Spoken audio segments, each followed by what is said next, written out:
Welcome to another episode of Blam Blam Truckers. I am one of your hosts, Buse. Got it sure right. About that? Are you sure about that? 80% sure. Ah. Perhaps 75. And who, pray tell, might you be? Well, last time I checked, and I may have to check again, I'm Beast, the other host of Blam Blam Truckers. How's it going out there, all you Blam Blam Truckers out there in Blam Blam Trucker land? I hope you're all having an amazing... It's good to hear. I hope you're all having an amazing week. We're coming back at you with a lot of Blam Blam action this week. We're going to be talking about, well, City of Heroes again, and maybe a little speculation on our different superhero things in comic books and sci-fi and all the rest of the crazy stuff that Buse and I love to talk about with each other. Figured we'd share that wonderful conversation with you guys out there in the Blam Blam Trucker land. I can only see half your face from the way that my camera is set up. What are you looking at, buddy? I was playing with stuff in Riverside. Down by the riverside, down by the riverside, down by the riverside. All right. I'm sorry, I'm in a weird mood today. And as anybody who might have watched my Pickle video, you can see that today is the day that I also recorded the Pickle video. Ah, exciting. Yes. Exciting and scared. Listen, and in case anyone's wondering, we are neither sponsored by Clausen or Frankfurt, but I will continue to eat these because I bought them and I don't want to waste them. Are they any good? They sound disgusting. Imagine, if you will, I'd rather not. Taking like a vanilla jelly belly bean, a mini marshmallow, all right, and a quarter of a dill pickle, mixing them all together, and then eating that. That's what it's like. Well, it takes all kinds. Listen, I bought them, and since Mrs. Buse does not want to eat them after she tried one... Why would she? You don't want to waste food. I'm not saying... I think making it was a waste of food. But I don't have to eat them, and clearly there's a market for them. So whoever does enjoy pickle-flavored jelly beans, gummy bears, pickle-flavored jelly beans, more power to you. I'm glad you enjoy them. You don't like having garlic and dill mixed with, like vanilla flavoring and sugar in your mouth? As my grandfather used to say, if everybody in this world liked the same thing, everyone would be chasing your grandmother. Fair enough. I like that. I like that saying. Thanks. I stole it from Rodney Carrington. Who is a much funnier man than I. As funny looking as I am, that man is funnier looking still. Understood. Oh, all right. So, you mentioned City of Heroes today. We will be talking about City of Heroes. That might be for a later video. We're going to be talking about some of the weird builds I built, what a standard build is. The subject that I think you and I would actually end up talking quite a bit about is MMO Tactics, especially for tanks. Ah. Normally I'd just say line of sight, but I think we're actually going to go into some detail on that. So we're talking general MMO tactics, or any specific to games, or everything? We'll talk about the general tactics, and then we'll zero in on. We're gonna zero in on City of Heroes and how that applies, and why you need to be aware of these things when you're tanking or when you're just being part of the support group, and why it's important for a game that allows you to both play classically, where it's you versus 1 to 2 opponents, or your group versus 1 to 2 opponents, and play in the new style of zerging, where it's you versus it's your group versus a mass of enemies, a mass of massive enemies, mass. So that'll be part of that conversation.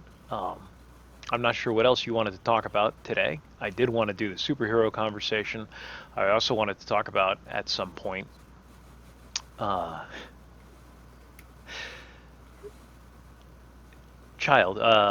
ruining our childhoods and trying to keep a positive spin on when companies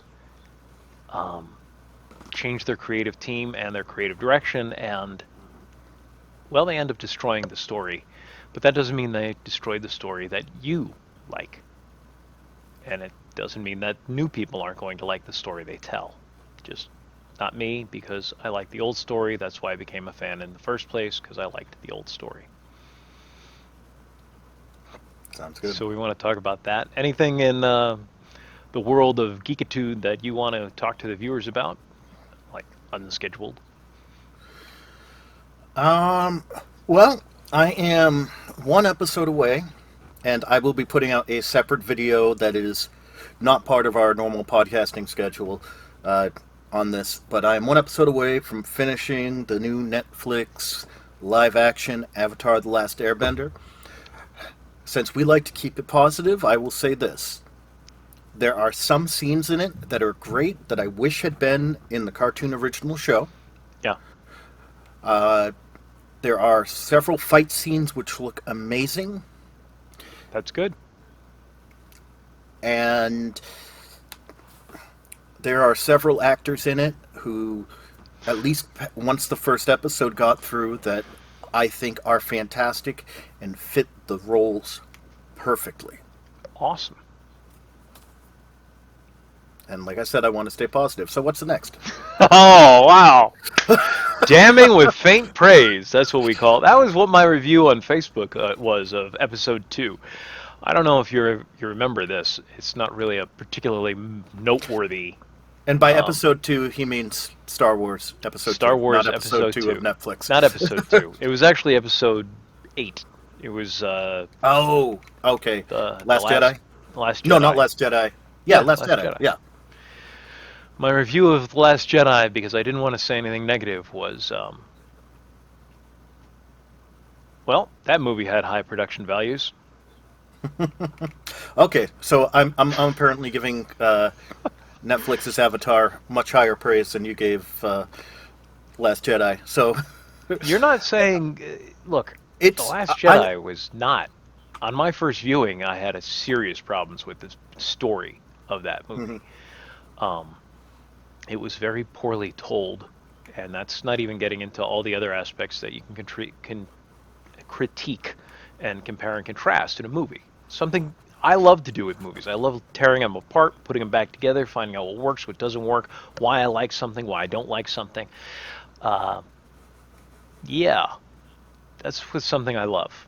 I don't really do that with The Last Jedi because I didn't love it, which is okay. It wasn't made for me. You know, it made its money back in the theaters, theoretically. And yeah, and when it comes to Netflix's Avatar, I'm not going to say that I haven't enjoyed like a decent portion of my time watching it. It is enjoyable. I just enjoyed the original series more. I think if the original series did not exist, I would probably like this more. But I also think that if the original series did not exist, this would likely not be renewed for a second season. See, if I was going to do something like this, like a live-action retelling, I'd either do a shot-for-shot remake, same scenes, if not exactly shot-for-shot, then similar to it. Like, this basically retelling the same story, but in live-action, which is what a live-action adaptation generally is. Maybe shot from different angles, maybe emphasize certain plots a certain way. I wouldn't shuffle up the way the story is told much. Maybe a little bit, depending on... There's different restrictions on live action versus animation. Animation, as long as you can draw it, you can put it on the screen. Live action, you have other considerations to make, and whether or not you can actually make the shot work in reality. So I get that. And I get why they have to do that from time to time. But I would if I couldn't do that, I would tell the story from a completely different point of view, but I wouldn't change the story. Mm-hmm. I think that would be something interesting. Maybe tell the story, I don't know. I just don't know. So much of it has to be told from the perspective it was told, so we can, because it's not. You might do the story like limit it down, so you go from a relatively omniscient narrator, because we see scenes that happen even when the characters aren't there, or Yeah. only when our characters are there. But it can jump to conversations between Zhao and another general. Well, what if we did, or not a general, whoever it was. Anyway, it doesn't matter. So it's a relatively in the original story, it's a relatively omniscient point of view. What if we limit that down to just one character's point of view? Tell the story completely from Aang's point of view, so we only see Zuko when Zuko interacts with Aang. We never find out what happens to Appa when Appa's lost. We never see what happens to the other characters. We only get that from, and that would allow you to pare it down, not tear it down, pare it down into a like a movie's worth of time period instead of an entire series, or even a mini series. I mean, as it is, this is longer technically than season 1 of Avatar because I think or close to it, because it's all. Well, one, there's no commercials, and they're over an hour each of the episodes. How many episodes are there? 40? 8. 45? 50? 8 for the season 1, and the original one had like 20 something. But those were like 20 something minute episodes, and so. Well, let's see. Stop. Bringing up my calculator. 23 minutes times. How many episodes did you say it was? Say 20 episodes? It's probably 20. It's 20 something. Here, we'll We're going to now, folks. Hold on to your lug nuts. It's time for an overhaul. And this is the magic of editing. Yeah, right. Which I may or may not use. We'll see.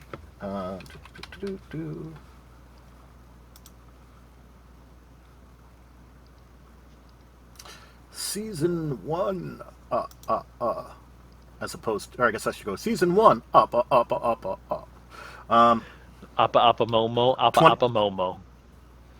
20 in the regular series. 20 times roughly 23 minutes per episode.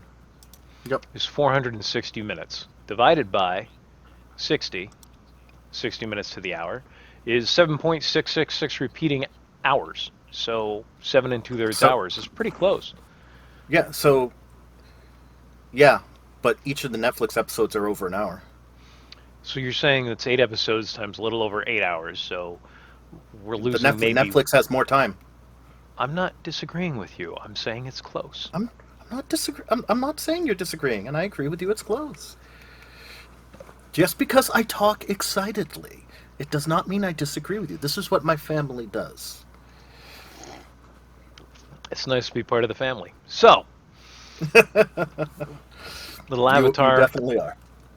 We are not. We're not going to get into any politics. Oh, I wasn't planning on talking about the WWE this week, but once again, The Rock, the hard place, Dwayne The Rock Johnson, surprised me again this week in SmackDown, which was yesterday. We're recording on Saturday. He actually acknowledged Roman Reigns as his tribal chief, which that was going to be his entire storyline for coming back for the WWE for WrestleMania, was he's going to face off against Roman Reigns. They set it up. They started doing the whole setup for that. The fans said, no, we want Cody Rhodes to finish his story at WrestleMania. You've started telling this story. We want the story. Which just goes to show you, all you fans out there in Blam Blam Truckerland, you want good stories. I want good stories. People want good stories. We're telling not just the WWE this, but all of Hollywood. That's what we're looking for, is good stories. So when the fans all said that, Rock went heel. He became the bad guy for the first time in 20-odd years. And first off, he's great being a bad guy. If he had been this good of a bad guy in Black Adam, I think the movie would have done better. So he goes heel for the first time in 20 years, And he does a great job at it. No one saw that coming because everybody loves Dwayne Johnson. But The Rock is not Dwayne Johnson. It's a persona. Mm-hmm. So he did that, and then this week he acknowledged Roman Reigns as his tribal king, tribal chief. Sorry, didn't expect that. I expected something else. Um, yeah, that could build into something later, but right now he's like, nope, he's family. I'm acknowledging him as family, and he called the audience a bunch of bad names that I'm not going to repeat. Mostly because I can't remember them, not because they were particularly offensive. He likes to use other words like jabroni, for all of you WWE fans out there who know that. Jabroni! For all of you who don't, jabroni! Um, yeah, it's impressive watching them, though I think in a lot of ways the ship is still sinking with all the sexual allegations that are going on from behind the scenes and all the information that's coming to light. I don't know. It's a weird place to be a fan of something when you're not a fan of the people behind it, who were behind it anyway for most of your life. When you find out how some of the awful things they've done. Anything else you And want to add? Go ahead. apparently he now got the IP rights to, which I don't know. I'm assuming it applies mostly just in WWE for his name, The Rock, Candy Ass, Jabroni, Rudy Poo. I have no idea what Rudy Poo is. I don't watch much, so I'm guessing he used it.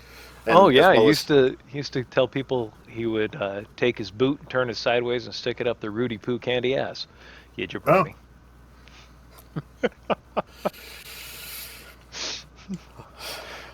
It's not as insulting when I say it. I'm going to take my boot and turn it sideways, and I think I'm going to stick it up your Rudy Poo candy ass, you jabroni. so what you're saying is what the way he would probably say it is, and I'm gonna take this cup right here, turn it sideways, and shove it straight up your Rudy Poo candy ass. Yeah, He does that's closer.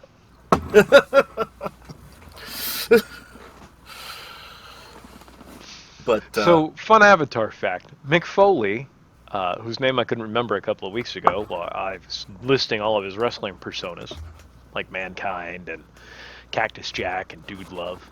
Mick Foley actually plays the voice of the Boulder in Avatar, the cartoon. So he's imitating Rock. He's playing he's playing a character called the Boulder, who's imitating Rock as an Earthbender in a pro wrestling style parody inside of a kid's cartoon. The Boulder is conflicted about fighting a little girl. okay, Pebble. The Boulder no longer feels conflicted. I Oh, hear when I do that, I hear a lot more of Macho Man than I do The Rock. But mm-hmm. I was in my mind. I haven't finished it yet, and I don't know if I ever will, or if it'll end up on air. But I was thinking about trying to do a parody of the Method Man song that I did a verse or half a oh, verse last week. for the Um, Boulder, yeah, I just things you do things that come through your mind when you're washing dishes. Just saying. So those Zen moments in life. All mhm. right, are we ready to stop? Yeah. So I guess this will just be part one, various musing thoughts and news. Uh, I feel like that's what I'll have to name it. Call it in week's intro if we even make it a part one. Um, I might as well do this one now. Anybody who knows somebody over at DC Movies or Warner Brothers, I'd love to pitch a movie you guys' way, at least one. Um, Anybody who knows David Zaslav, or if this is you find this after he's sold his shares or moved on or wherever, God bless him in his career, whatever. Um, yeah, if you know somebody over at DC, have them give us a shout here on the channel so we can get in contact and maybe let me do a movie pitch. Sounds good. Sorry, did you come to the wrong room? I thought this was the room for discussing ducks wearing Mandalorian helmets. Oh no, you wanted room 203. Oh, That's taught by Bo-Katan. Uh, just Bo Quackon? No, you're right. It was Quack on Gin. Aha, there you go. So, welcome everybody. I'm Buse, I'm Bees. and yeah, we're just a couple of friends who decided to do a podcast. We're happy for our our viewers, whoever you may be, wherever you might be, and Both of you. even if we can only count you on one hand. We have like 10.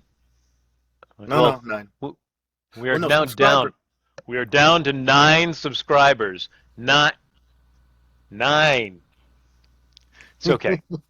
I'm Yes, expecting a boost this week. I'm hoping. But no matter what, we enjoyed doing this, and we're going to talk anyway, so we might as well record it. That's true. All right, so this week I wanted to talk to you guys about MMO Tactics, and that's inside of massively multiplayer RPGs, what tactics you should be using to effectively group. Now, I'm not talking about specific boss encounters, I'm talking about in general as you're going through an MMO. And the first thing I want to tell everybody out there who's ever played an MMO, you need to spend some time playing Classic EverQuest. All of you. All of you. Unless you've done it before, you all need to wait until May and go when they unlock the next time lock progression server and go play for a couple of months in EverQuest, because that is going to be the fastest, best way for you to learn how to play an MMO. It drives me nuts playing MMOs with people who don't know what they're doing. Like a steering Um, wheel and cashews. yeah, and not in a bad way, because I know what I'm doing. I'm protected. I've been playing these things for 20 odd years, with thanks 25 years thanks to Views here. And truth of the matter is, I can compensate for your inadequacies. Ooh, that sounds harsh. Does that sound harsh to you? A little bit. Yeah, well, it is harsh, and that's exactly what has to happen. Uh, I've been playing a lot of City of Heroes lately, and I love the game. It's a lot of fun. Highly recommend it. And as you guys know, if you've been watching, I play as a tank. I play as a stone tanker. I'm almost completely indestructible except against psionic damage. And even then, I just go slow and use these kind of tactics where I pull, I calculate how many mobs I'm bringing in roughly. I know how much I can handle, and I take my time.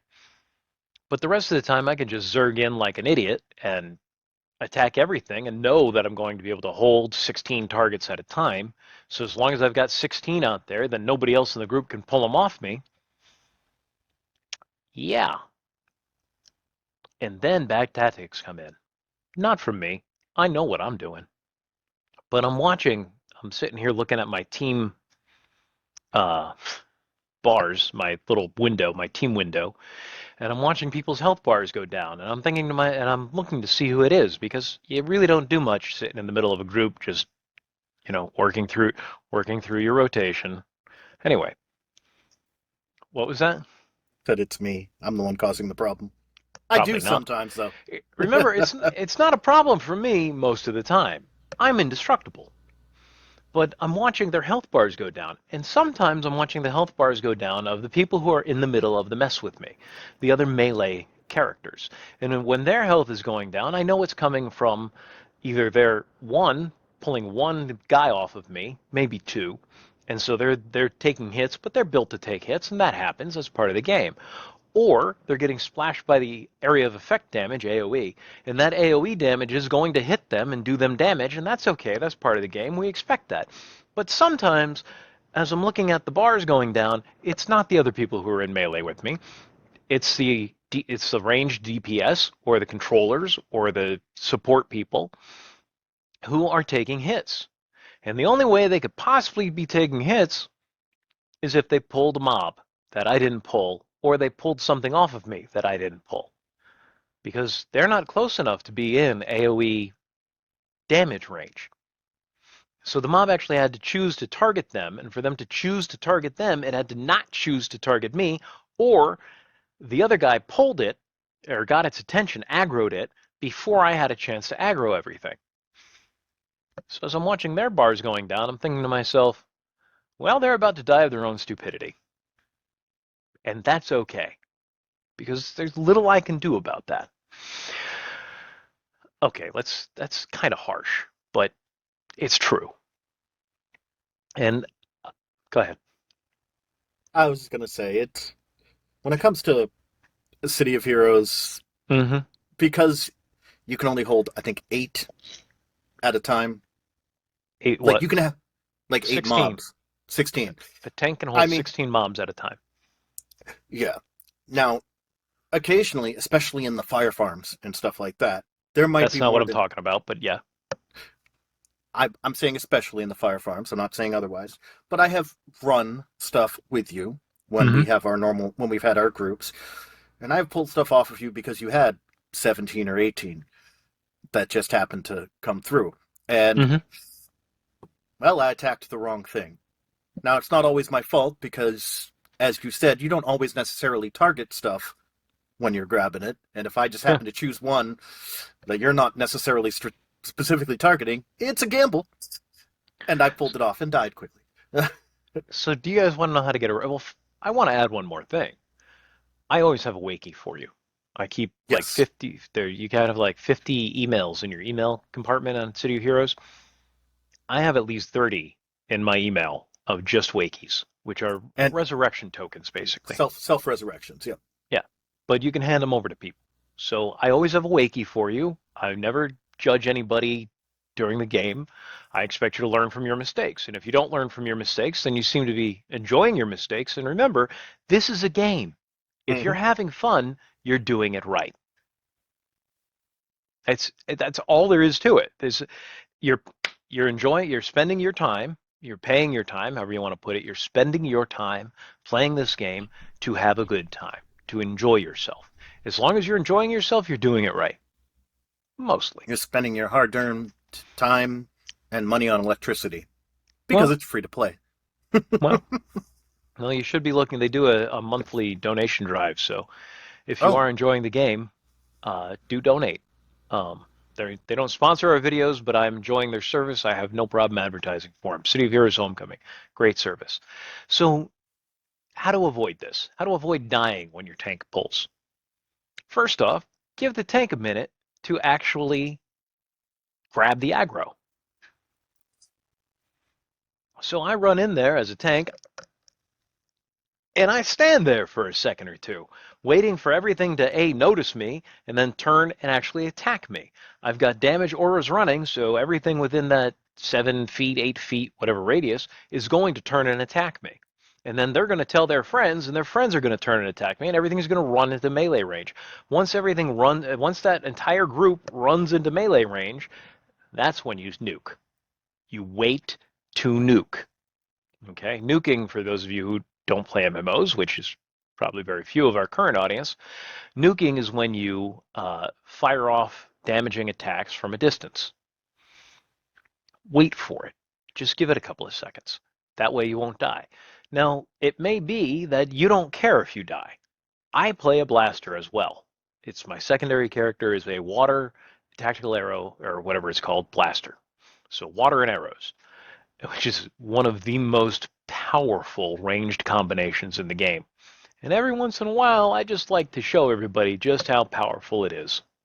So I'll run ahead of the tank, I'll target the middle of a group, I'll hit all my power-ups, my self-buffs that all give me more damage, and I've got 3 of them. So I get all 3 of those running, and I have my major area of effect, most powerful attack queued up. And I run ahead of the tank, and I don't do this with bosses, but I do it like AVs, big bosses, but I'll do it on big groups. I'll run ahead of the tank, and before he can even get there, I'll turn on all my buffs, and I will bomb that group. And most of the time, I kill everything in the group. It's called Geyser, is the attack.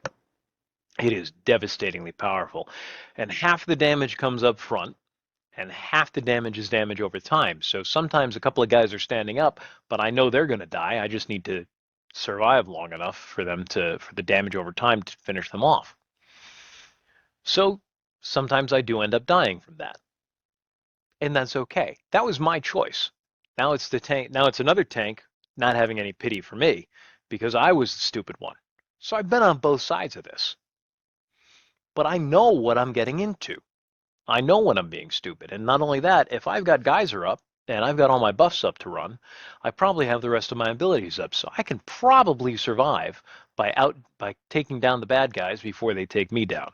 And most of the time that's true, but sometimes it isn't. And usually when that happens, because I keep so many wakies in my email, I just get back up. But I do die from time to time and accrue debt. It happens on both sides. Hmm. If you don't want it to happen, wait. If you're too impatient, accept the fact that you're going to die a lot and don't blame the healer and don't blame the tank. If the tank's doing his job right, then you're the one to blame. If you want to know how to do that job right, okay. You have anything you want to add about what I've been saying, or should I jump into tank tactics, pulling in particular? Uh, no, I completely agree. Only thing I will add, and this is something very positive, uh, specifically talking about City of Heroes. We mentioned it the other week. Thus far, City of Heroes Homecoming is one of the most welcoming communities that I've played in, and Oh yeah, like especially on the making reunion server. yeah, and making mistakes and stuff. People are generally okay with it because everybody seems to be there to have fun. Yeah, there are hardcore people on there, and I'm sure that you can meet, a jerk every once in a while. But in general, everybody's just there to have fun. Yeah. Half the time, even if you're playing with low level people, they've already got like 8 maxed out characters anyways, and they just wanted to try a new combo. So Yeah, you'll run you into can that a bit. and you can learn because these people will teach you. I've been tanking specifically in. I didn't used to tank in EverQuest, but I did recently for the past few years, as bees can tell you. Um, Oh, and I can tell you. and before that, I was tanking for a while in World of Warcraft. Uh, Yep. Did you ever run a tank in Star Wars? yes, yes, I did. Hmm. My trooper. That's right. Yep. And Tanks and healers. That's typically weren't what you I the play. tank when we did our 4-man group? You, me, Booman, and our buddy who's playing Crenshaw. We need a better nickname for him. Yeah. Um, yeah, I believe I was the tank for most of that. I think I was using my guardian for that Yeah. most of the time. But yeah, it was I had a lot of fun tanking with that, and especially once they had the duel, uh, being able to swap easy between uh, blah blah. I can't speak, but yeah, being able to swap between specs, they made it a lot Ah, easier. That was kind of after you stopped playing as much, but they made it that's so that because the game got too easy. I yeah, had to move on, find a new challenge. yeah. But yeah, it's can't say enough kind stuff about it. I wasn't aware of the donation thing, but I will be participating in it because I Good play. luck with that. I don't play as much, but They I at least only accept donations up to the point that their budget requires. So I was going to donate in February, and hmm I'm like, oh, I'll throw them $100. I've been playing for hmm that's about a year's worth, maybe 120. That's $10 a month. So I go to do it, and they're like, donations are closed for February. We have all the money we need. Um, I really Be- appreciate that. probably because they also they can't make money. They're just licensed to keep it running. Yeah. Yeah. So tanking, let me tell you what this is what it should generally look at when you're taking down a group of bad guys, and this is true for most MMOs. The tank or the puller, because in EverQuest, you one of the group roles is puller. Your job is hmm to go out, grab the mobs, and you pull them back to the group. So the group stays still in that case, and someone goes out and gets the mobs and pulls them in. The tank will in EverQuest will pick one of them, and he'll usually tell you, he'll type out to you what he wants or she wants beforehand. So, but after a while, you get into a rhythm and you know what it is, and the tank takes that one mob, they hold on to that. Whoever your controller is puts the rest of them on pause, and then everybody focuses in on one mob at a time, and that's how EverQuest works. It's one mob at a time. An entire group of 6 may pull like 10 to 12 mobs and then work through them one at a time. Usually, actually, it's more like 6. It's hard to keep more than, in EverQuest, it's hard to keep more than 6 mobs at a time. City of Heroes, it's a lot easier to hold on to mobs, and if you wanted to go that way, you could, but you don't have to. If you're pulling in City of Heroes, what it's going to look like is the tank himself is going, or herself is going to pull. They're going to have a ranged attack or a taunt. So they're going to go around the corner, and they want all the aggro. They don't necessarily need all the damage, but they want all the aggro. They want all the enemies hating on them. They're going to go, and they're going to pick one mob, and they're going to hit it with their ranged attack. That mob and some of his friends are going to come with it. Now, if you're smart and you're pulling, you get around a corner. This is called line of sight. If you can break line of sight, only the mobs who saw you before you broke line of sight will come after you, generally. Um, if you are a blaster and you have a snipe or a defender or a corruptor who has a snipe attack, and not all of them do, that puts you at maximum range. That means the minimum number of mobs are going to come with you when you hit them. It's one of the reasons to pick an archetype set that has a snipe attack. So it may not be the tank who pulls, it may be someone else, but you pull around a corner, you break line of sight. One of the big advantages to doing this is that all the mobs are now going to, if the tank stops, so let me use this as a prop here. So the mobs are here, the group is here. The tank is here, he comes around the corner, he does a ranged attack, he comes back around the corner. The mobs are going to start coming this way. And as soon as they get around the corner, here's the tank, here's the rest of the group, and the tank stands here and gets everyone's attention and everything piled up on him. And while he's doing that, everybody back here can now unload with area of effect attacks. Controllers have area of effect attacks, defenders, blasters, whether it's a debuff or an actual damage, or it's a controlling move like a hold or a sleep or an immobilization. All of your attacks are now hitting here. It keeps everything. It groups up everybody together. It's what we call herding, and this is the easiest way to do it. You pull the mobs from here around the corner. Everybody's herded to this position here. The tank stays there and deals with them. Melee comes up and meets the tank there to deal with them. The rest of the guys stay back here. And now everyone, what that does is it puts all the mobs that were here, all the bad guys that were here, are now here in one place. They're spread out here, hanging out, talking. Hey guys, how you doing? Blah blah blah. Hamster. Blah blah blah. And then boom, they come over to here. They're all grouped up in one tight bunch. All of your AOE's can hit all at the same time. It's called herding. It's one of our herding tactics. There's other herding tactics, but generally you break line of sight and you get them around a corner. And if you can do that, it's going to make your game go so much faster.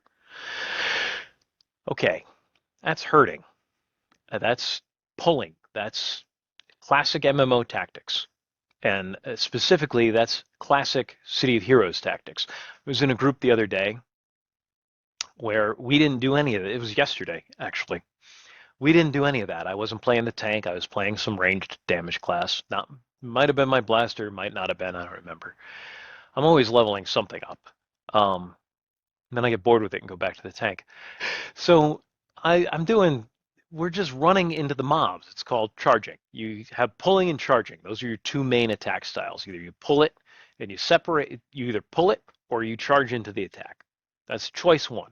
And if you charge into you ate another pickled flavored jelly bean, didn't you? Yes, sir. All right. So if you charge in, what that should look like is the tank runs in first and stands there while everything comes and attacks him. And most tanks are fairly resistant to damage. They can take an alpha strike of all the mobs hitting them at once with their first attack. That's what an alpha strike is. So the tank takes this alpha strike and everything else and survives it. Then he gets healed if he needs it. Everything's hitting the tank. Then and only then do the melee rush in and the ranged people attack. That's not how we were doing it. Our tank ran in and started attacking. No one else waited, so now he's attacking 3 mobs here. The scrapper is attacking 3 mobs here, another melee guy. The blaster decided over here to shoot this guy, and I'm standing in the back. That's right, I was playing my controller as And I'm standing in the back watching them all, and I'm like, I can't keep everyone alive. I'm a nature controller. I don't have individual heals. I have area of effect heals, and everyone's in a different area. I can't put them all on pause at once because they're not all in one group. I have to pause them individually, and frankly, my hold doesn't recharge that fast. So we kept losing people. They kept dying, and I had to keep resurrecting them or giving them wakies. Or I actually had a resurrection spell, but that has a 3 minute uh, Well done. timer on it, recharge on it. So yeah, that was less This than is part ideal. 2 of our MMO Tank Tactics Part two. discussion. So, take us away, Bees. All right, so last time we talked about charging and pulling.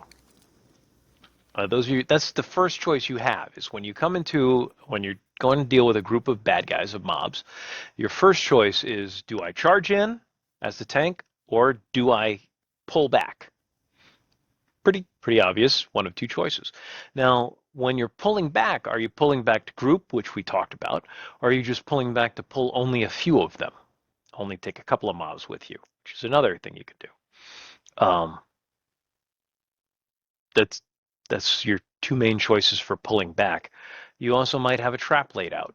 Like if you're not a tank and you're playing solo, right now they just made changes to devices for blasters, giving them a not only their trip bomb, but they turned the time bomb into a remote bomb. So as a devices blaster, and I think this is something that would appeal to Buse a great deal, because this is something that is right up his alley. I've seen him play solo before. This actually reminds me of the way you used to play a shaman in EverQuest, which, as anyone who knows EverQuest, is going to be like, what was he thinking? It's not a rib. You're about to hear it. You're going to know what I'm talking about. What you can now do because of the way they've changed remote bomb, or they've changed it into remote bomb, is you already have operative, which makes you invisible and gives you mana and health regen, or endurance and health regen in this game. You can actually go up to the group and put the remote bomb on one of the group of mobs. Then you can set up a time bomb. Time bombs last 3 to 4 minutes. I forget how long. I'm sorry, trip bomb. A trip mine. So the trip mines last 3 to 4 minutes. I forget which one it is, but they take 30 seconds to recast. So you can set up 3 or 4 of these things if you're patient. So you set up 3 or 4 in a row, and then you put a remote bomb on the mobs themselves, run back a ways, and hit them with a long-ranged attack, or set off the remote bomb by pressing the button again. That it does damage to the entire group when you set off the remote bomb, or do both. If you've got a ranged AoE, which you probably do as a blaster, you hit them with the ranged AoE. You hit them with the remote bomb. They come charging at you. They have to go over the trip mines. They hit one, boom, kills off some of them. Hit the next one, boom, takes out a whole bunch more until they get to you, and no one actually gets to you. And if they do, you've got caltrops, or Caltrops, caltrops. That's how I've always pronounced it, but I've heard it other ways. You've got those laying down there for them to not only take damage, but be slowed ridiculously for you to now unleash whatever damage you want to from your blaster power set onto them.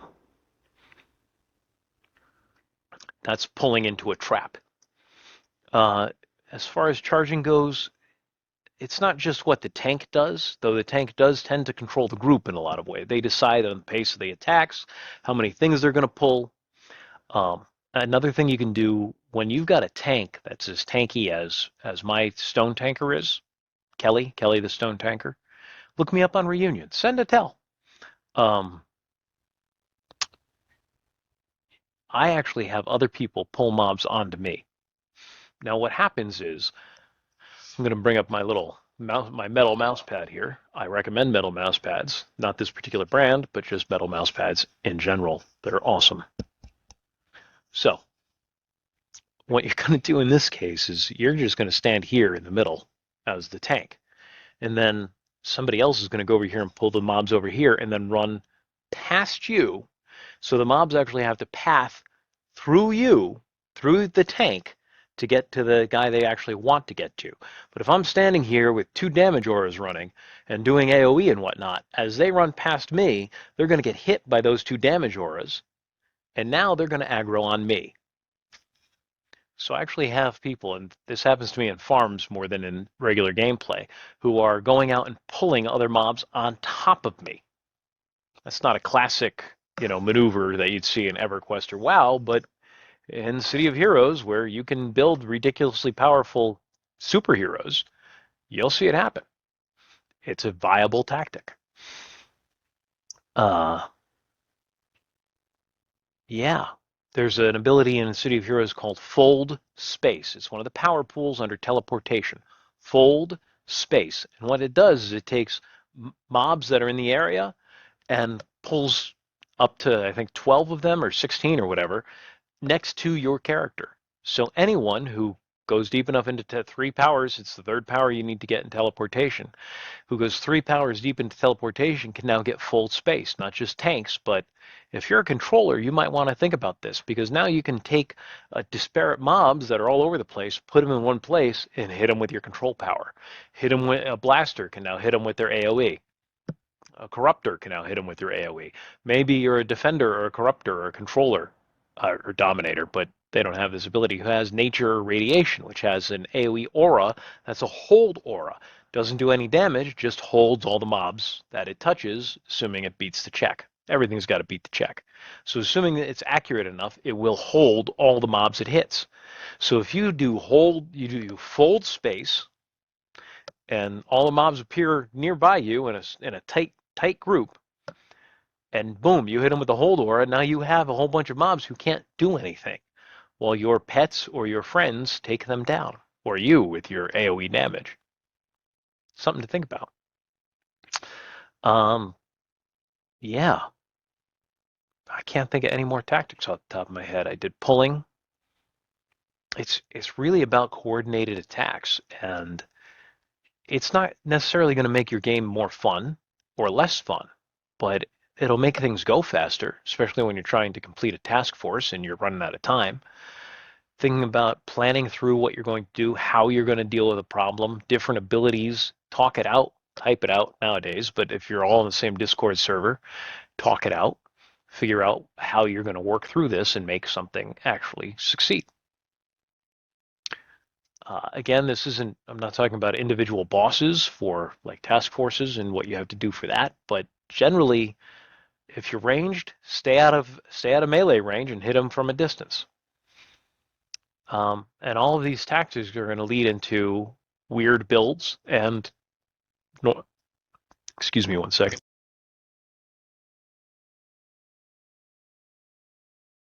I didn't want to hiccup on air. I know, I could have. I would have gotten I would have had to say excuse me and all that stuff. So let me see what the next top. Whoa, where's my mouse? I move the mouse pad, I move the mouse. Standard character builds. Okay, the first thing I want to say about builds, and do you have anything you want to add? Any tactics you've used over the years? For tanking? Well, so there's one more we do need to talk about, but go on. In regards to tanking, I haven't done as much tanking in City of Heroes. I did in WoW, I did in EverQuest, and in both cases, as a paladin. A lot easier in WoW, isn't it? Sometimes, yeah. But I do have to say, one of my greatest threat-generating abilities in EverQuest, once we got it, group heals, man, I can generally hold stuff on me pretty well, or pull off of other people, even if it's just temporarily, just by spamming group heals constantly. Because paladins in later EQ became very, very capable healers, very capable group healers. But, it's not... Realistically, EverQuest, as it went on, it went from everybody kind of had more of a specialty in their types of heals, except for paladins, which were just cleric, very, very, very light. or just cleric light. But eventually, each class really came into its kind of own, and paladins became really great group and raid healers, and that was something I was able to use. I've never been a fantastic MMO player. Good, competent, never been fantastic. But yeah, it's something I was able to do and had fun doing. All right. So I want to do my Gowron impression for you all real quick.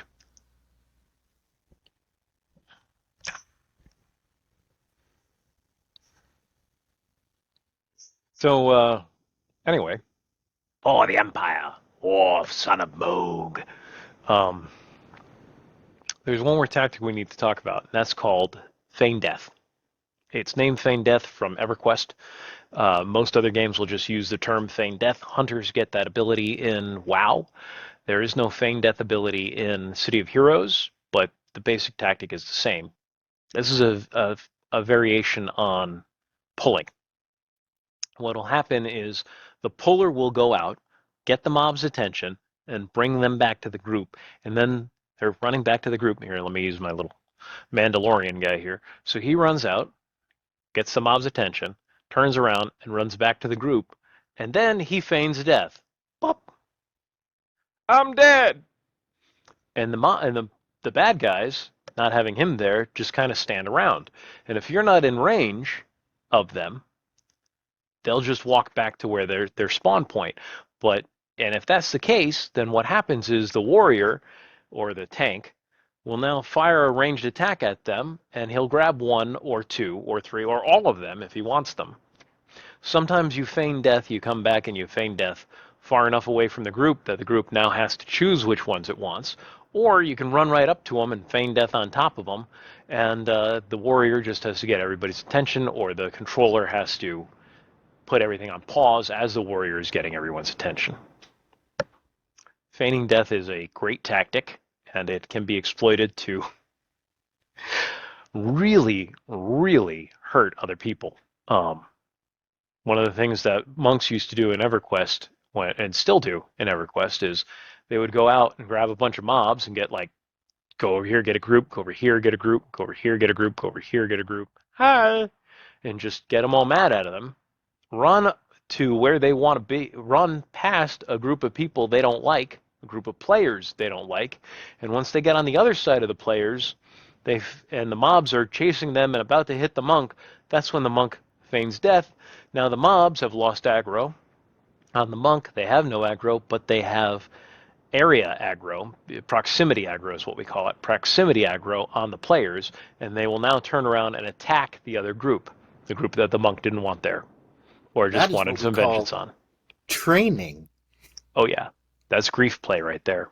Mm-hmm. Just playing to give somebody else some grief. Yeah. It's not nice. Don't do it, folks. Now No. that you know how to do it, don't do it. Although I think the new EverQuest servers, they don't make it possible anymore to do that. Uh, they have locking now, which isn't always what they do, but it was in the last one. Mobs lock onto you so that Until they uh, get back to their original nobody can spot, they steal. won't. Yeah, Yeah. nobody can steal the aggro away from you. So yeah. Um, but yeah, that tactic needs to be talked about because it impacts. Feigning can impact your build, and let's see, we're at 13 minutes. Do we want to do a new video on the builds, or do we just want to continue into builds? Um, we can just continue into it. Okay. So, standard builds in City of Heroes. And remember, if you're having fun, you're doing it right. So, there's 8 arc, 8, 10, 12, 12. Hold on a second. I got the game up here.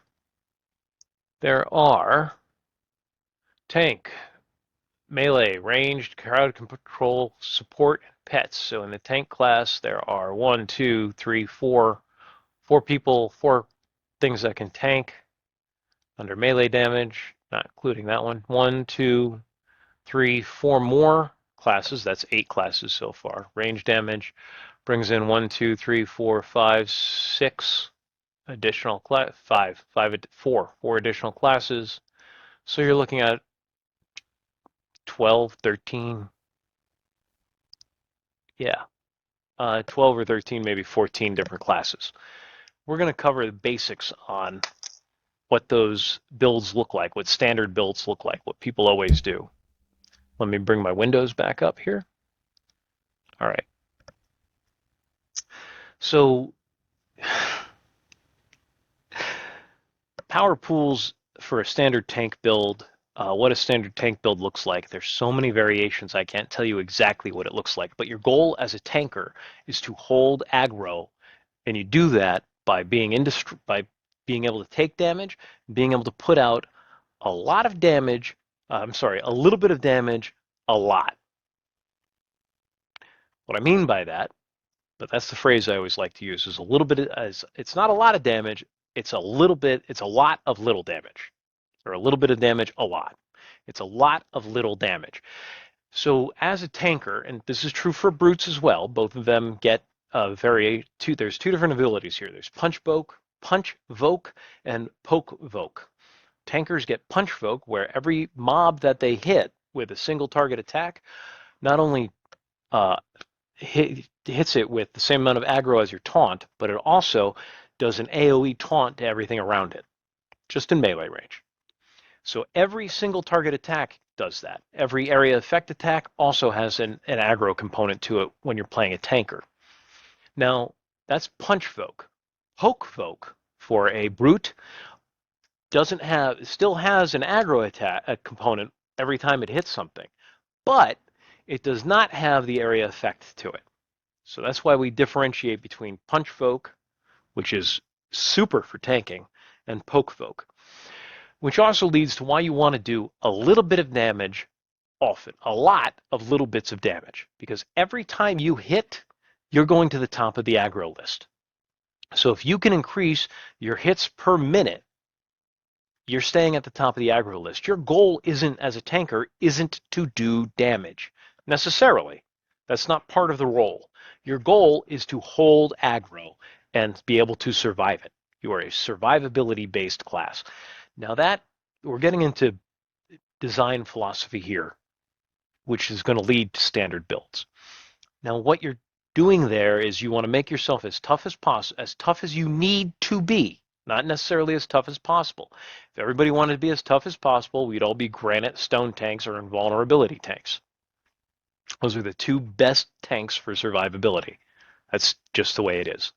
Somebody might make an argument for super reflexes, but super reflexes doesn't have the resistance to just tank the kind of damage that a stone tanker or an invulnerability tanker can do. Now, if you get to that point where you're utterly indestructible brick of tankiness, you're not going to be doing a lot of damage. So you need to pick the kinds of damage you want to do. So damage auras in particular are very useful. Having 2 damage auras, which is the most you can have, is also very useful. You might want to spec into the power pool speed and go all the way down to whirlpool so you're getting in another hit. That hit for that aura of whirlpool, which repels, so you slot it with knockback to knockdown. And I know I'm getting into technical talk here, but I don't have time to explain it too much. If you get whirlpool or most knockbacks, slot them with sudden acceleration to knockback to knock down. So instead of the mobs going flying, they just fall on the ground. Then they stand up, get hit by it again, and fall on the ground. It keeps them held without actually using a hold spell or attack or ability. But you want to hit them as much as possible. One of the nice things about auras is because of the mechanics of the way the game works, slows in City of Heroes, now this is not true for other MMOs, it's true for City of Heroes, slows increase the recharge time for your activation, so your recharge time, to stop you from reactivating the power. Let me say that again. A slow in City of Heroes increases your recharge time. It extends the recharge time. So it takes you longer to activate your power again. That's how negative recharge works. That's how slows work in this game. They increase your recharge time. the thing about toggles, about these damage auras that I'm talking about, is once you turn them on, they stay on until you run out of endurance. So as long as you are regenerating more endurance than you're spending, your auras don't shut off. If they never deactivate, do they ever need to reactivate? Fuse, what do you think? Kind of lost me for a second there. Okay. I'm sorry. If I lost you, I've lost the rest of the audience. Let me try this again. As a tank, you're trying to get in as many hits as possible. You're not worried I got about that. damage. Right. Okay. You're not worried about damage because your punch folk or your gauntlet skill will taunt anyone you actually land a hit on. The night you probably want an aura, at least one, maybe two. You don't have to do this, okay? How you build your build is your business. But if your goal is to just out out taunt everyone else, then you want a couple of damage auras. 1 to 2. Maybe 3 if you go into Whirlwind. Don't worry about Whirlwind right now.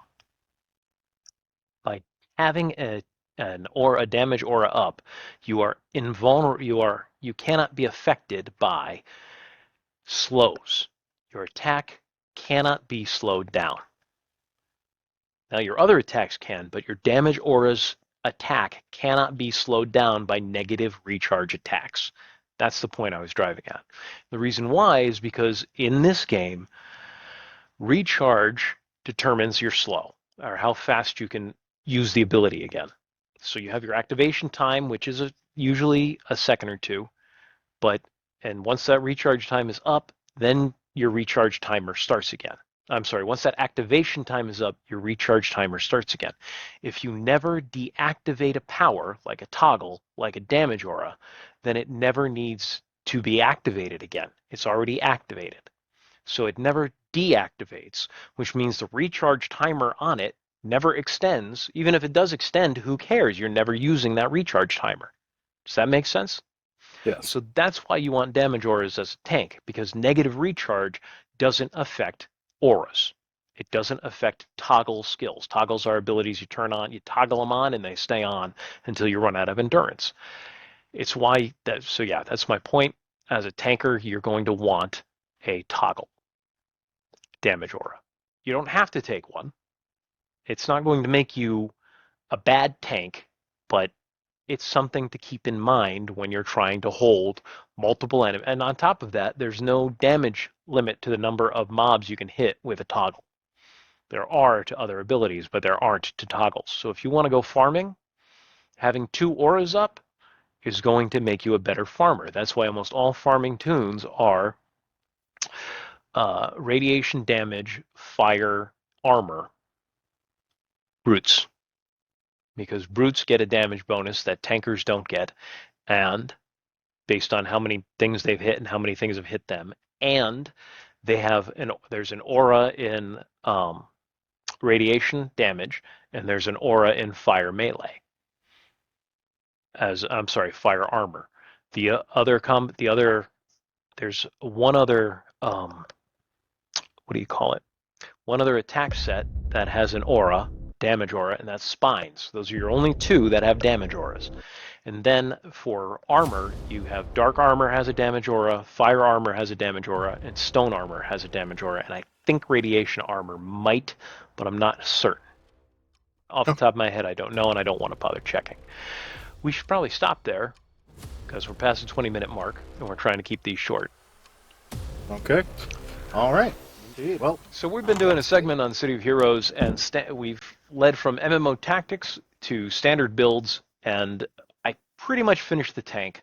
The idea for a tank is not necessarily to do damage. Now, you may decide you want to do damage as a tanker or as a brute, and that's okay, but that's not your goal as a tank. So I'm covering not necessarily everything you can do with a class for a standard build, but what you're looking to do in the role that you've chosen to make your character to. So if you're a let's know tank, your role. yes. So you might be going into the pool powers that give you additional defense. Defense in City of Heroes help you from being attacked. damage resistance mitigates that damage once you actually, if you can't dodge it or defend against it, then you're going to take it. And the newer builds do a mix of defense and damage resistance. Older builds rely heavily on damage resistance. Yeah, so there's 4 power pools you can pull from to increase your defense. Combat has weave. It also has a damage resist, but that's only for smashing and lethal. Leadership has maneuvers. Oh, there's 5. Combat jumping out of leaping, hover out of flight, and there's 2 different powers, concealment and infiltration, that give the same defensive bonus under, I think it's the concealment power pool. So consider those when you're building a tank if you need to up your defense a little bit. You're also going to, if you're building a support class, especially a defender, you're actually going to get better defensive bonuses off of those pool powers than a tank would. That's also, almost everybody gets bigger defensive bonuses off of those pooled powers than tanks do. And then whether it's a brute or a tanker, defenders in particular get the highest bonus, if I remember correctly, and then like masterminds, corruptors, they get a bigger bonus. Blasters get one of the smaller bonuses. I think it's about equal to that of a corruptor. But then tankers get the smallest bonus from those abilities because they get so many other defensive abilities. It's not tiny, it's not insignificant, it's just, Not as big. not as big. Something to bear in mind. It also means that defenders are very easy to get to the soft cap in for defense, not for damage resistance, but for defense.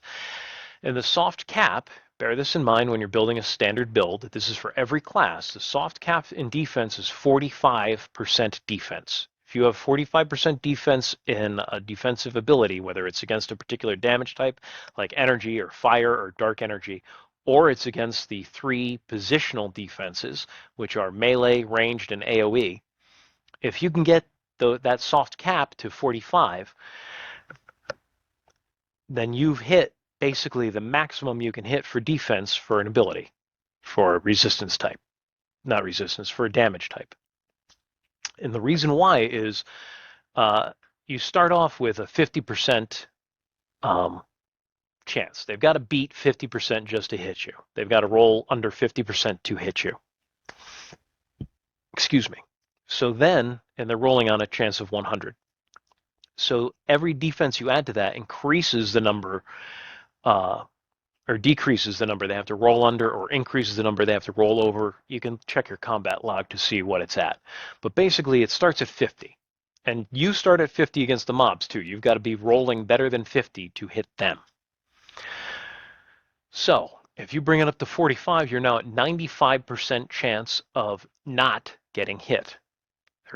And the way the game works, the mobs always have a 5% chance to hit the players. That's inviolable.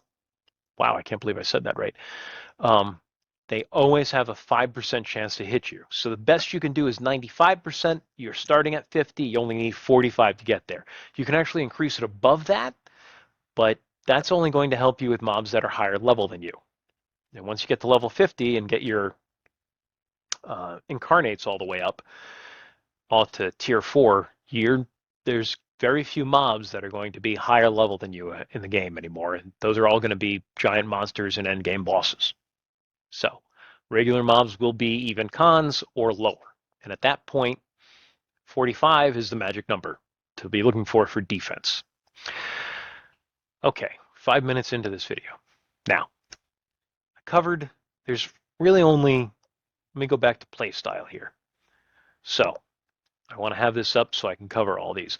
There's tanking, there's melee damage, there's range damage, which we're going to group the damages together. There's crowd control, there's support, and there's pets. Pets we're going to save for last because, frankly, it doesn't need as much time spent on it. Range damage, guess what your focus is? Doing damage. That's it. You have a secondary focus on control or a secondary focus on mitigating damage.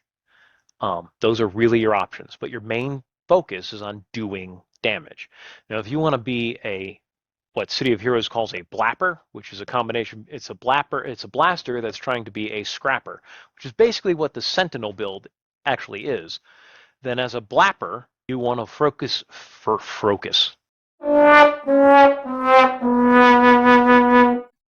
Crocus? Focus. You want to focus on getting enough pool powers and epic pool powers, or patron pool, whatever you want to call it, to up your defense enough to be able to walk into the midst of the fight after the tank already has the aggro, hopefully, and mitigate enough, do more damage to the mobs than they can do to you before you go down. That's the goal of a blapper or a sentinel. So you're going to pull from these different power sets to do that. And I don't even know if a blaster could actually hit 45%, even with enhancements and everything. Maybe with incarnates you can get up to the magic 45. But there's only one power pool that blasters can pull from, epic power pool, to help them get there, and that's, I want to say, Mace Mastery. There's one, out of all the epic power pools, all of them give blasters armor, but only one of them doesn't give damage resistance, it gives defense. And that is the one that most people take if they're trying to create a blapper. And it's one of the patron pools, so that they can go in there and dodge the hits enough to get all their attacks out and damage the enemy before the enemy can kill them. It's a fun play style. I've done it. Don't recommend it. It's easier just to roll Sentinel. Views like Sentinels. I do. He does. I do too. They're fun. But your main goal is to do damage. To do that, you look at your attacks, you look at your secondary attacks, and your secondary power pool, and you build on those attacks. That's where you're going to focus your slots for enhancing your powers, and you're going to be looking for abilities that give you more and more damage. The other thing to consider is your recharge time. The faster you can recharge your powers, the faster you can do damage again. So you do damage once, you get a really quick recharge, you do that damage again. So I've built blasters that focus on recharge, and I've built blasters that focus on doing more damage per attack. So basically, it's how you get your... We'll talk about damage per second. In fact, that's what we generally call damage, is DPS, damage per second. So that's entire classes. We don't even call them damage classes. We call them damage per second. Hey, get some DPS. So when you're looking at, and that all goes back to EverQuest, because when it comes to DPS in original EverQuest, in classic EverQuest, a rogue has the highest DPS in the game before they change the monk's damage chart table, which in current classic, the time lock progression servers that come out every May, monks have the highest DPS for, what is it, the first 3, 4, 5 expansions? It's for a while. For a bit, then it goes around for a little while. It swaps between casters and melee and whatever. Yeah. But yeah. And then rogues were the top, and then it was wizards, believe it or not, for classic and Kunark and Velius. Especially once wizards got lures, they went right back up the chart to now be way up there. So we talk about damage per second. So the question is, when you're making your blaster, and again, there's so much variety, I can't get into individual builds here. Do you want to do more damage per hit or more hits per minute? Which is going to get you higher? That you're going to figure that out by trial and error or running your program through mids. But that's your focus for ranged blasters. I don't have a lot of tips here. The tips get into the weird builds I build when you start working in control powers to it, because blasters have access to controller powers. And when you start using those controller powers, you can slow the enemy down. You can put some of them on pause and generally give yourself more time to attack the target or targets. Bonfire is in the fire epic pool. That's worth looking at. In field epic pool, field mastery, energy mastery, whatever it's called, you get a repel aura that you get access to. So if you choose that one and you're a blapper and you're running into the middle of the fight, Now when you run into the middle of the fight, you're bouncing the enemies up and down instead of them hitting you. That's going to give you more time to do damage to them. Something to think about. For melee damage, you do have a focus on surviving the hits. You're not going to be looking as much into control, though you do have some nice control abilities from the some of your epic pools. Not enough to make you a controller, but enough to slow down one enemy, maybe two. It's something to look at. This is also in ranged and melee damage is also where you're going to get your sentinels, who are the same advice I'm going to give you for melee damage, you can apply to the sentinels. Your focus isn't on your defense, but you want a solid defense. Uh, you might go super reflexes and try to hit that magic 45 on your own. You're going to get close. You might, go stone armor and go, or invulnerability or whichever power set you choose, invincible, whatever it's called. You're looking for enough armor to keep you alive long enough to outdamage your opponent. It's not as bad as it is with a blaster where you have to get them killed before they kill you, but that is going to be your focus. Again, a lot of what I talked about with tanks is going to cover here for melee damage. Next, we're getting into support and crowd control. Now, the ultimate, give me 1 second to take a sip here while Buse is running around. The ultimate in crowd control and support is the controller. Controller primaries are control powers. They keep the enemy paused or in check long enough for somebody else to kill them. Their secondary are primaries for defenders. Now, because they're a secondary, they're not going to be as effective. They're about 5% less effective, maybe it's 5 to 10% less effective than a defender, which doesn't mean they're ineffective.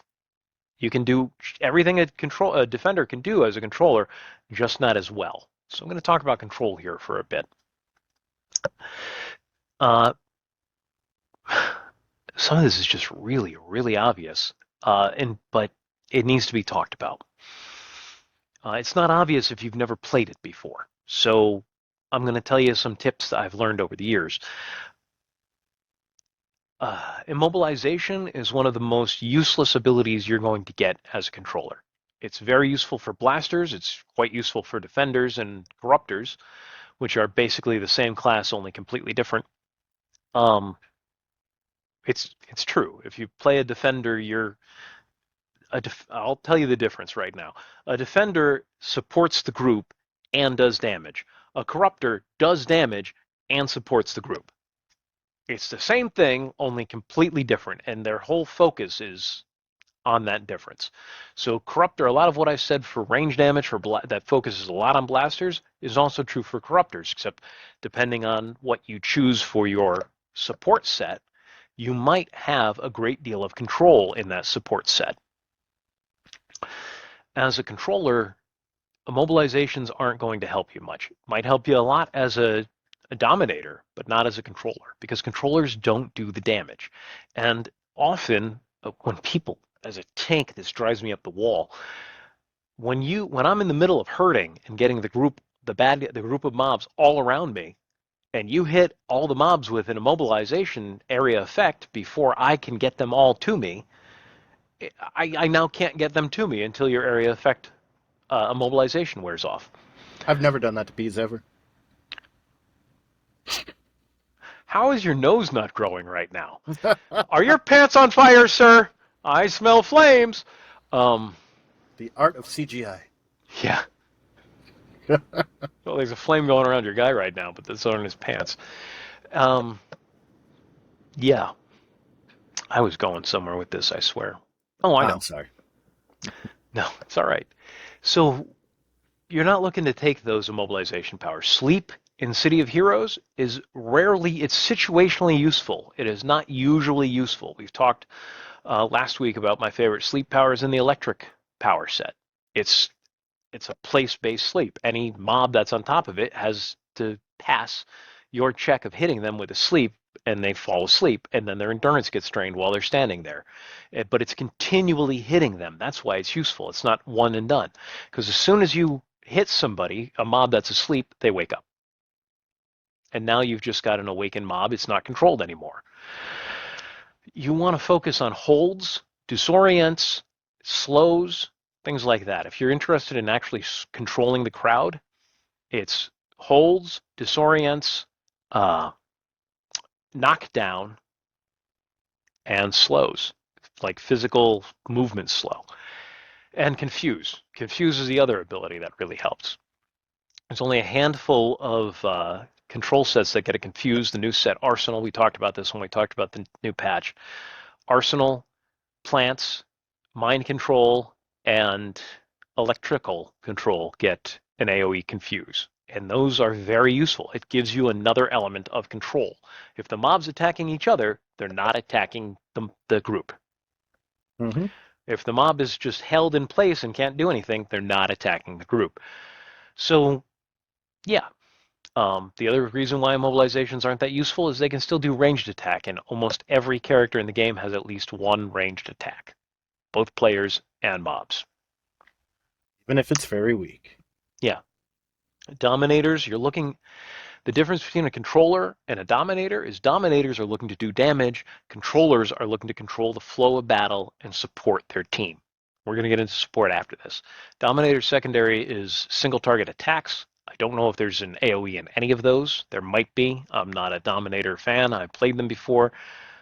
They work. They work very well. Not my cup of tea. But that's your cup of water. Yes, it is.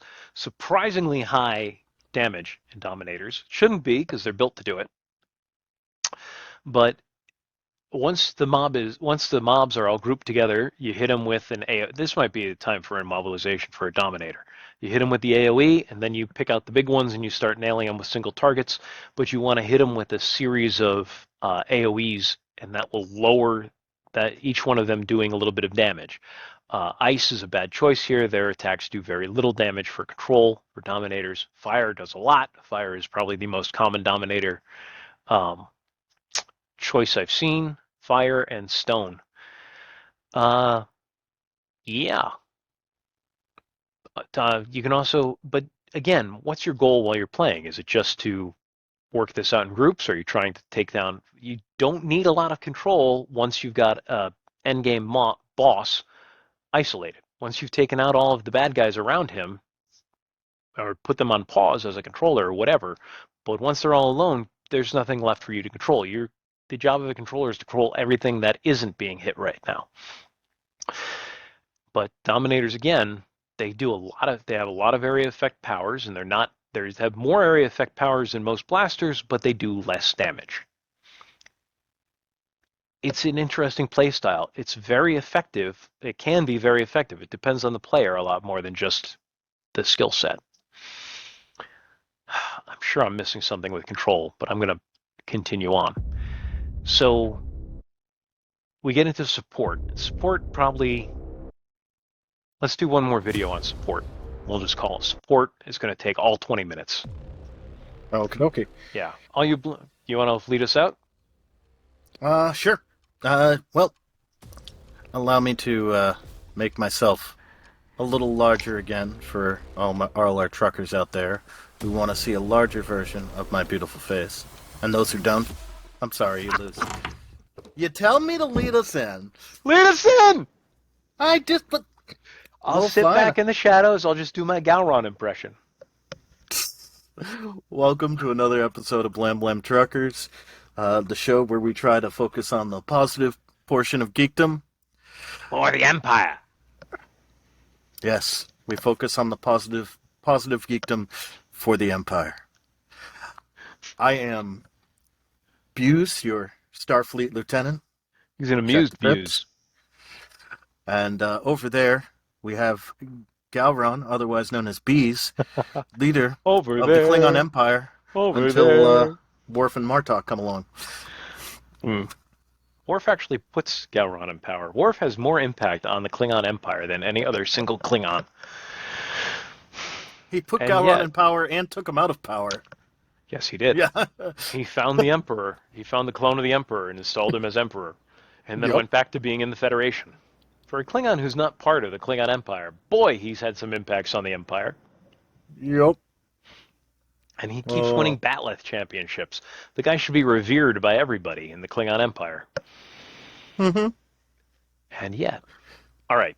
So we've been doing our City of Heroes talk, and Fuse did not want me to do one more of these tonight, but I want to finish up with support. He didn't really care, honestly. He's giving me that look right now. Um, he's like, this is just going to mess up our schedule. I'm like, then the schedule gets messed up. I want to finish this. I want to get this out there while people are thinking about how to do their builds. Support needs its own video. I probably should have done individual videos for all of them, but support has the widest range of what it can do. And there's a reason for that. Support encompasses masterminds, defenders are the kings of support, masterminds are the queens of support, corruptors, and controllers. And that's not even including the multi-classes who have aspects of it in their multi-class builds, depending on how you build that out. But all four of those can do support abilities. And support in City of Heroes, as I've said on this show many times, is not just healing. Support can be buffing your team. Support can be debuffing the enemy. Support can be controlling the enemy. I don't want to use that finger. Can be controlling the enemy. I'll just keep all of them up.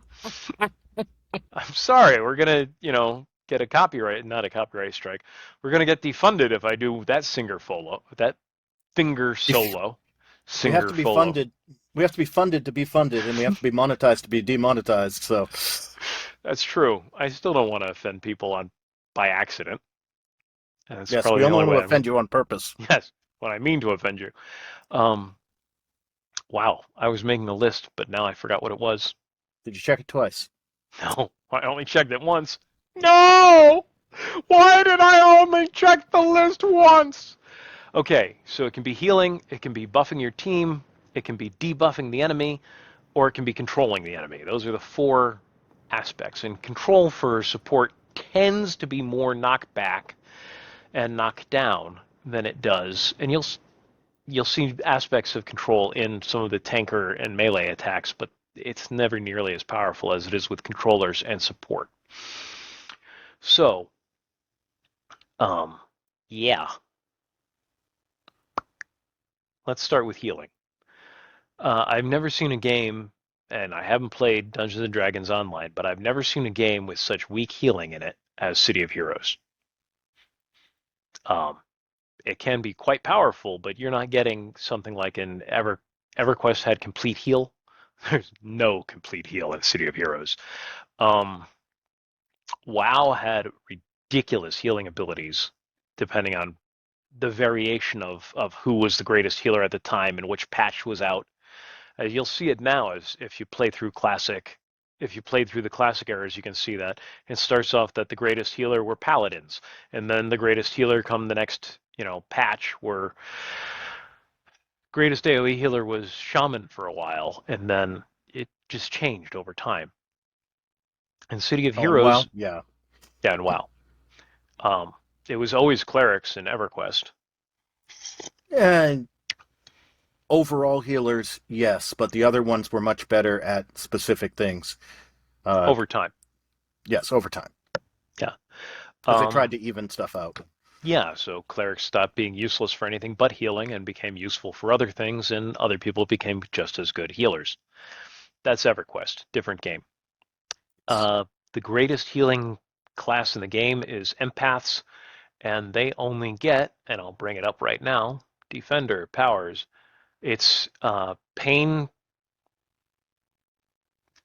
Apparently, I didn't. Yeah, I picked Defender. Hold on. Empathy. They get a healing order. Get heal order. Other. You get absorb pain, which gives up your health for their health. Uh, and you get a recovery aura, which hits people with an aura to regen over time. That's four healing abilities. Two of them are very weak, healing aura and recovery aura.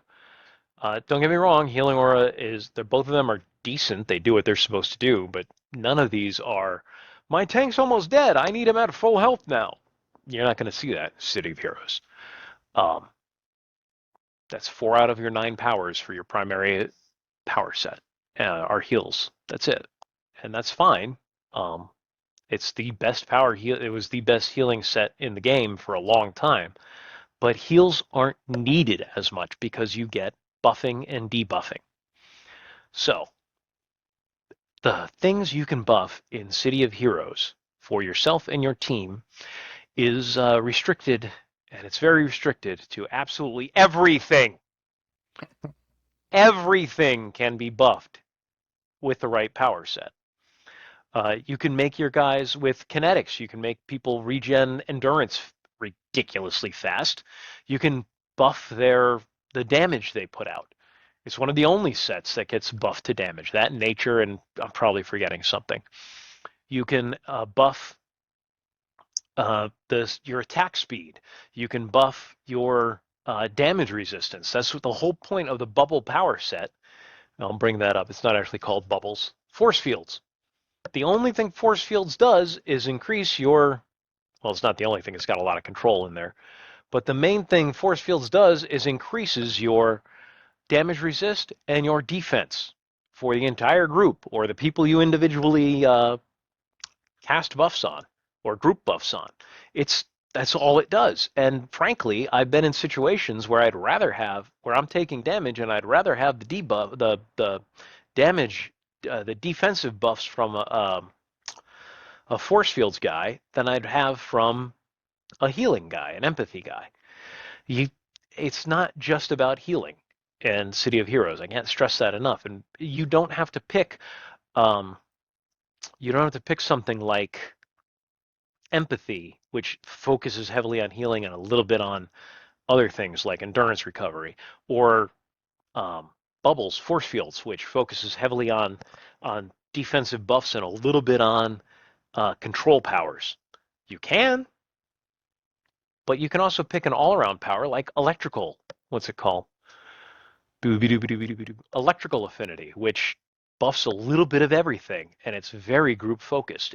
I honestly think it's better for if you're not in a group and you're an electrical affinity support guy, you better be a mastermind or a controller because you can't cast 4 or 5 of your powers on yourself. You can only cast it on other people. So how are you going to heal yourself if your only heal works by healing other people and it chaining back to you? You can't heal yourself. You've eliminated most of your main power set. Defenders are very group focused. That's okay. You just know what you're getting into when you play it. Um, Another nature affinity is a nice all-around power set. You get a very good control aura. You get nice healing abilities. Weird, nobody else gets healing abilities quite like nature. Um, all of it is area effect. You get a very strong you get good debuffs, and we haven't even talked about debuffs yet. And you get, I told you, you get a control. You get 2 debuffs. You get 2 healing spells, and you get 3 buffs that increase your damage, not damage resist, increase your regen, increase your, yeah, one of them increases your damage resist, and one of them increases the damage you do. 3 great buffs in one power set, but it's not like it's different than what you choose. It has such a wide variety of what you can buff. Now let's talk about debuffs. What can you debuff in City of Heroes? Again, absolutely everything. Everything. Everything. Now, can every character debuff everything? No. Poison is the premier. If you just want to specialize in debuffs, you go into poison, and it's only 3 of their 9 abilities in that power set. 3, and you will debuff endgame bosses amazingly well. You'll knock stuff down to 80% of its attack ability, both the damage it does and whether or not it can hit. You pick something like Sonic or whatever it's called here, sound, noise, sonic. Sonic resonance focuses on debuffing and buffing damage resist. Sonic resonance does more debuffs for damage resist than any other set, but it actually matches Bubbles force fields on how much damage resist it can give you. It's both buffing and debuffing. And a lot of these power sets are also going to have some kind of a control option to them. Not all of them, but most of them have a little bit of control in them, so to add to your survivability. Which is why when you take a controller, not only are you getting a full control power set, you're also getting a support power set. And if you pick one that's got high control to it, like what's it called, storm summoning, or is it storm summoning? Yeah, storm summoning, high amounts of control in storm summoning. You are going to be an amazing. You're going to be great at keeping everybody pinned down, all the bad guys. Not too great against bosses, but you have some debuffs in both sets that are going to help you out there. That's 11 minutes and 48 seconds. And your control powers, you get all sorts of control. Debuff is a form of control. If the enemy can't hit you, it can't do damage to you. Who cares if it's running around? When it does hit you, it doesn't actually do any damage to you because it's so debuffed. You've basically declawed the werewolf that Buse is fighting over there. That's got to be your mastermind, right? Do you see any pets? Uh, no, I didn't know you had a dual pistols. Is this your sentinel? This is my sentinel. This is This your is dual the pistol sentinel. this is where the name Blam Blam Truckers came from. Why don't you tell that story? All right, so we avoided telling this story in the past, but it wouldn't matter because those were on the classic videos, which aren't out yet. Maybe we'll never be out. Maybe we'll be out someday. Someday. Your Um, prince will come? Indeed. Will it be a clockwork prince? Perhaps. So, anyways, I just created this character and I was having fun with it. And in City of Heroes, you have something called a catchphrase. And you can press, I think it's F3 to F10. say your F10 to say your catchphrase. F3 will use one of your inspirations. Don't hit it right now. I don't have any in that slot at the moment anyway. So I was trying to think of a catchphrase that sounded vaguely like swearing, but not really. So I'm like, blam blam trucker. So I'm like, I've got two guns, and people usually use truckers to replace another Other. word. So I'm Hit like, blam F10. blam truckers. There we go. Let them see it on the screen. It's kind of off in the corner. I'll move it more to the center. No, no, no. It comes off right on top of your head there Oh, it does. I did not realize that. in a speech bubble because it's a comic book game. Right. Blam Blam blam. blam truckers. So even before this game came out, we did the. I mean, sorry. Even before we started. Actually, no. No, we'd We already had started already the podcast. we'd started the podcast, and then like a week or two after I created this character, because we were constantly joking around as in our friend group about blam blam truckers, because It just struck me as the funniest. Me and Crenshaw it struck me as the funniest thing I'd heard in a long, long time. mm-hmm. And so that is the origin of blam blam truckers. Blam Is it blam truckers. is it a silly story? Yes, but it's how we got to you, and we're happy with it. Yeah. So control. Another control secondary set for defenders is Trick Arrow. A lot of control in Trick Arrow, and some debuffing if I remember correctly. Traps. Traps is a control, debuffing, and some damage. Um, yeah, and that's Traps is really a soloing power set in my opinion. Um, it takes a lot of placement, it takes a lot of thought, timing, and it's useful enough in some boss fights when you have to think about what you're doing. But for most of the run throughs, it's just not. You're not going to be using those powers. You're just not. And when you're in a group and you're just running through an instance, you're not using those powers. When you're in a group and 90% of your task force is basically running through instances, they take time to set up. They take time to use. Uh, there's been a lot of changes to make them more useful, and I do see people using them more often when we get into larger group fights. So when I go out there as my tank and I get like 10 different that's not even fair. I get like 3 groups together, and at that point you probably shouldn't attack because I have way too many mobs on me, and you'll pull them off me because it's more than 16. See our tanking video or our tactics video. People come in and attack, Anyway, but one of the things they'll do is they'll run in, my traps guys, they'll run in and it'll drop the area healing ability so that my tanker who's not taking any damage will be healed from the damage they're not taking. Um, I really do have a rock. Kelly is an amazing tank.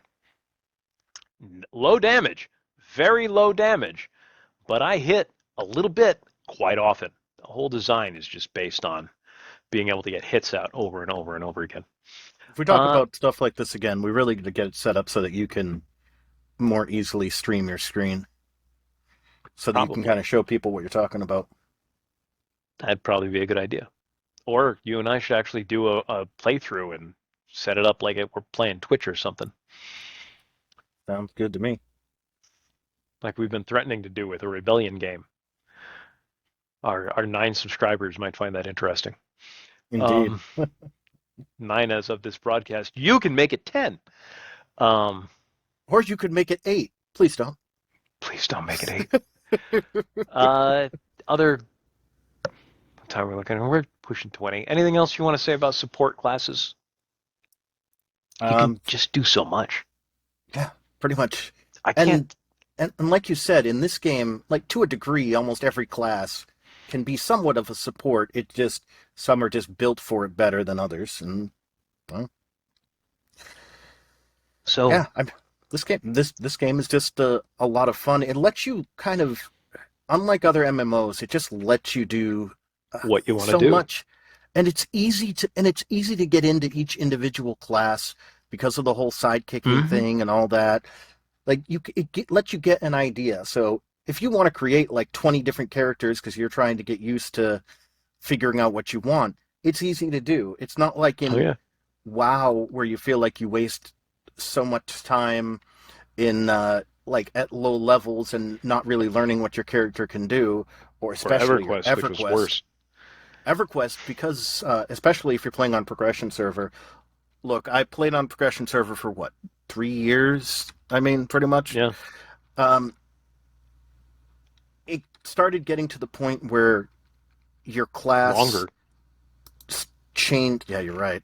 Your class changed what it was capable of, like every Mm-hmm. couple of expansions.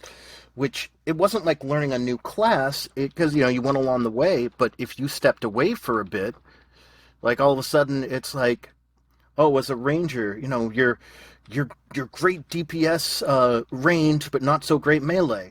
Then you come back and you're like, oh, your melee DPS is like rivaling a rogue's, and you're like, oh, great, you build it, you come back, and like, oh, no, no, no, you don't. Why are you melee DPSing all the time? Stand over there. You should be doing range. You're like, what? But when I left, like, Yeah. That's I know tempting. some people that happened to. If I do EverQuest again this year, which I'm not sure I'm going to do, um, depends on what rules they put out for the TLP. If I do it though, I don't know what I'm going to play. I'm picking one character and I'm sticking to it. And I've said this before, and I just this year I leveled 5 different characters to 50 in the first expansion. Now, granted, I was in the hospital for part of that time, and I had nothing to do but play EverQuest or video games, so I played a lot of EverQuest. Um, I'm okay, by the way. Now, thank you for your concern, Blam Blam Truckers. This was back in May, June, um, right when Kunark was dropping. So I ended up playing all these different tunes and all the ones. Not everything I've ever wanted to play. I've still never leveled a rogue to 50, which is max level for classic. Not because I don't want to, not because I don't enjoy playing the rogue, but it's the hardest class to get groups with because they no longer are the highest damage dealing class in the game. They're now the second highest, and everybody treats them like they're lepers, which is On unfortunate. you want a difficult class to play with? Try an EverQuest try an EverQuest in Classic. Wow, try a Paladin in Classic EverQuest. People did not want them for tanking. They did not heal great. They want them in TLPs. Not until they're high level.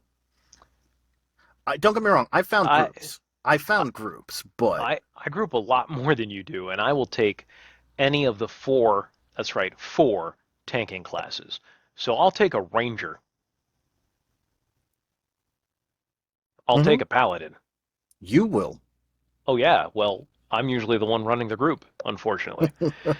Um, Anybody who can hold the aggro, and paladins can hold the aggro. Not Mhm. well. Yeah, You got to know we your get class.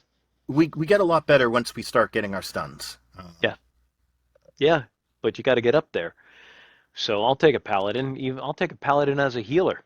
I've There's three types that are needed in every group. You need a tank, well, four. You need tank, you need control, you need healing, and you need damage. Those are the four basic types for EverQuest. And if you switch healing over to support, those are the four basic types for what do you call it? City of Heroes. Um, yeah, I'm not picky when I'm playing EverQuest. I'm not that picky in a leveling group. If you can do the job, you can have the job. I'm tempted to actually just stick with a cleric or a warrior this time around if I do it. Because Fair enough. warriors always get groups. Like Yes. as fast as I get groups as a enchanter in EverQuest, and boy, do you get groups fast as an enchanter in EverQuest for classic. Um, you get them just as fast, almost as fast as warriors, sometimes faster. You can't run a group without a tank. You Right. just can't, and not in EverQuest. You can in City of Heroes. Oh yeah. You can build your scrapper to tank, and you'll never be able to tank. You'll have a really hard time tanking the end game bosses. But for the kind of content that Buse is showing you on the screen right now, they're great. They're not as good as a tanker. They don't hold aggro as easily, but with if they take their taunt ability and they take the taunt ability from the presence power pool, they can hold aggro just as long and just as well as a tanker can. And It like you just said, takes more work. survivability. I'm playing as a sentinel, which same basic survivability as a scrapper. Little less. You know, a little less. Same caps, start a little lower. Not a lot lower either. We're talking like a 1% difference. Similar to between brutes and tankers. Same cap starts That's a 2 lower. to 3% damage difference. Yeah. So yeah, that's support. If you have any questions, feel free to leave them in the comments down below. Buse reads all of them. I read some of them, and I try to respond when I can as well, yeah, if it needs a response. You yeah. know. But we love your comments. We love to talk to you guys. This entire week has been about City of Heroes, and I really don't want to put out another video to throw off our schedule any further. So I'll just walk us out while Buse continues to play and tell you that first off, if anybody over at DC or the WB knows somebody who could listen to a pitch for a DC movie, send that information my way. I'd love to pitch a DC movie, as you guys know, and maybe even meet the infamous David Zaslav. And as we learned from the Three Amigos, infamous means more than famous. Um, just giving you a little tease in there, David. I think you're a great guy. I really enjoyed your speech at, was it Boston University this year?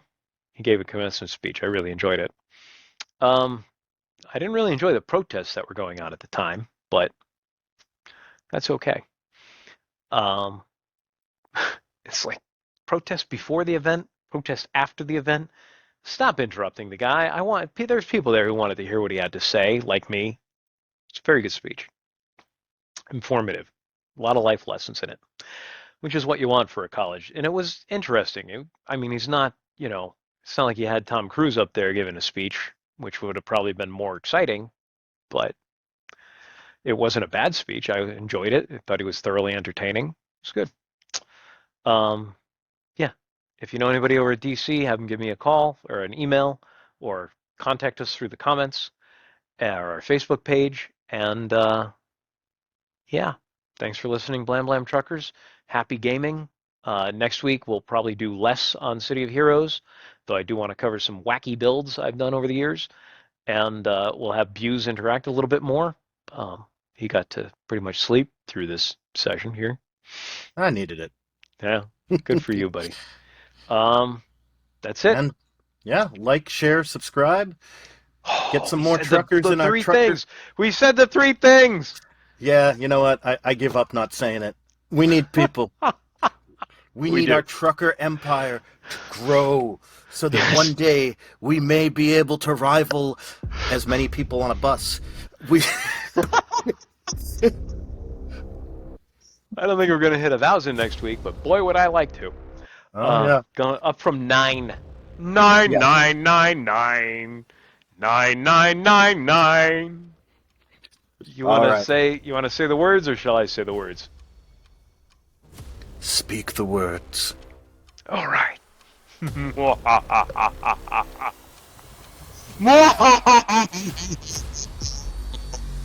Keep on trucking, you blam blam truckers.